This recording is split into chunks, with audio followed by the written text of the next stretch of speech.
tell us the implications then of this Justice Department getting involved? Sure. Well, it's obviously an escalation of what we already know about the SEC taking a look and subpoenaing Tesla. When it comes to the Justice Department's involvement, they will come in and they'll be looking at a lot of the same materials the SEC will be looking at, but they're going to be looking for if there's any sort of specific intent, first off, any evidence of materials or public statements not matching up with sort of internal materials that the company has.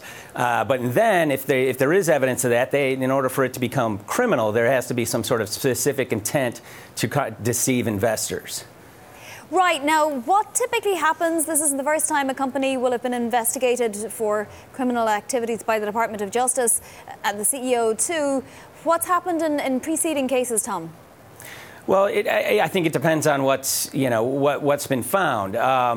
We see a lot of times in criminal investigations of companies, a lot of times if there is evidence of criminality found, there can be resolutions leading from agreements with the Justice Department to put in better compliance, fines for the behavior, and on occasion individuals can be prosecuted. But most times the Justice Department isn't out to put a company out of business if there's been sort of even some perhaps criminal behavior that isn't overly significant. It's still a big problem for Tesla at this point because now you've got a whole nother set of authorities to deal with on top of the SEC already.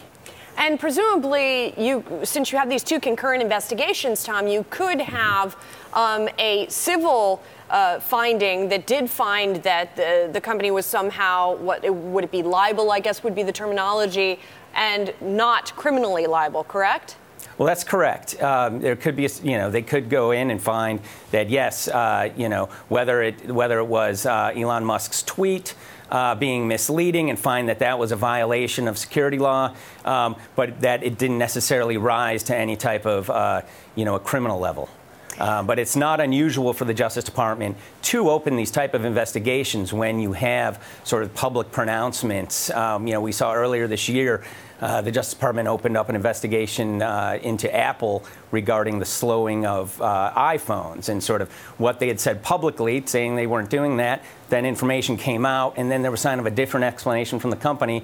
The SEC and the Justice Department, they want to come in, they want to take a look at that. They want to see what's actually going on behind the scenes.